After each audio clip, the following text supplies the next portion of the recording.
Halo guys, yuk sini-sini ngumpul sama aku, Af dari Af Kisah. Kita bahas kisahnya Dewa Anu dari mitologi Mesopotamia kuno yang sekarang letaknya di Iran.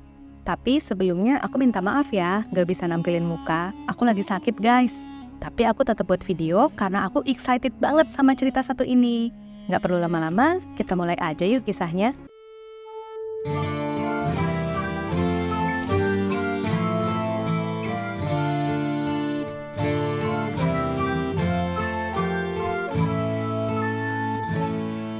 Dewa Anu adalah dewa utama atau raja dari para dewa pada peradaban Mesopotamia kuno, meliputi peradaban Sumeria kuno, Akkadia, Hittite, dan Babilonia kuno. Cuma di beberapa peradaban seperti Akkadia dan Hittite, pamornya sempat menurun nih guys. Sumber sejarah tentang Anu ada di tablet-tablet Sumeria kuno, terutama yang menceritakan epos Gilgamesh, Neverwort, Enuma Elish, dan masih banyak epos lainnya. Dalam teks-teks kuno Mesopotamia, Dewa Anu juga berperan sebagai dewa langit dan personifikasi surga.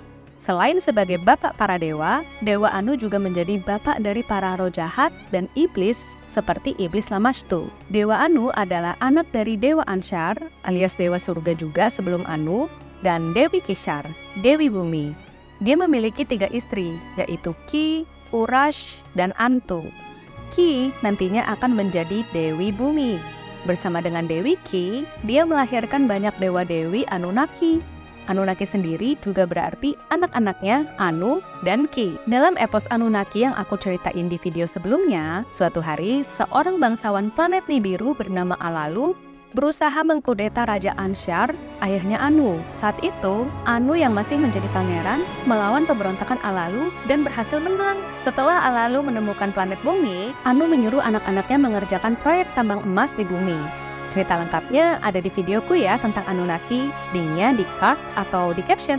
Seru banget loh ceritanya. Dalam peristiwa banjir besar, dikabarkan kalau Dewa Anu mendukung Dewi Enki untuk menyelamatkan sebagian manusia. Dewa Anu mendukung rencana dibangunnya perahu besar Utnapishtim sebelum bencana banjir besar datang. Utnapishtim sendiri adalah manusia yang baik, makanya dia diselamatkan supaya manusia nggak punah. Hanya manusia-manusia jahat aja yang dipunahkan. Kisah ini juga udah aku ceritain di video Anunnaki ya. Check it out guys!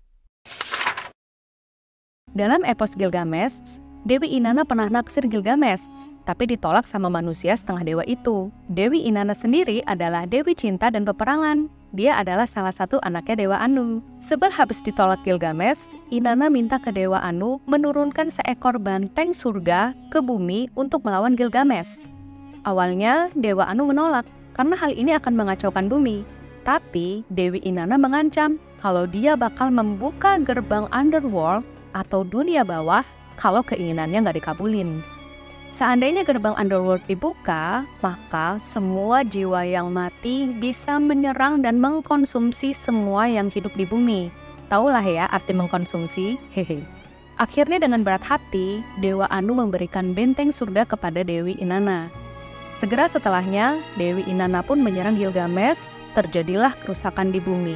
Cerita lengkapnya seru banget loh guys, bakal aku bahas di video tentang Gilgamesh ya, so stay tune.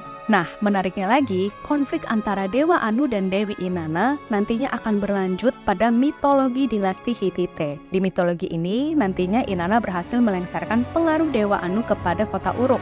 Ceritanya seru guys, karena bakal ada konspirasi yang dibuat Inanna. Kalian penasaran? Komen di bawah ya kalau mau dibuatin videonya. Pada suatu hari, manusia bernama Adapa sempat terjatuh dari kapalnya dan menghancurkan the wing of the south wind atau sayap dari angin selatan. Mengetahui hal itu, Dewa Anu marah banget. Dewa ini memanggil Adapa ke surga untuk menanyakan kenapa dia melakukan hal itu. Adapa datanglah ke surga menjawab semua pertanyaan Dewa Anu. Sejujurnya, Dewa Anu terkesima dengan kesopanan dan kebijaksanaannya Adapa.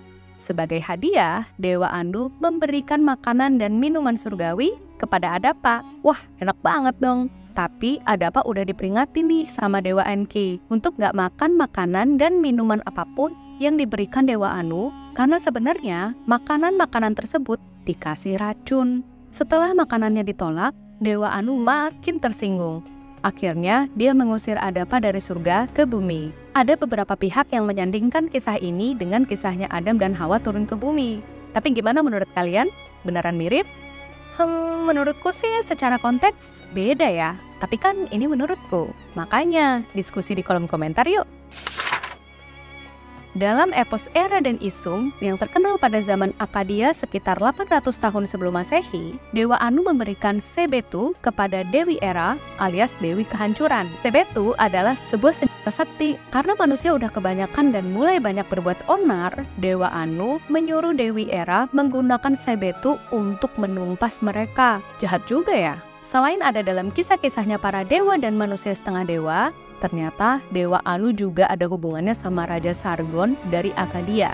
Raja Sargon melegitimasi kekuasaannya dengan berkata bahwa semua perjuangannya selalu menang karena dia emang diberkati oleh Dewa Anu dan Inanna. Di dunia modern, banyak sejarawan yang tidak menganut politeisme berpendapat bahwa cerita-cerita soal para raja yang merupakan keturunan dewa atau didukung para dewa ini semacam propaganda supaya masyarakat tunduk sama mereka.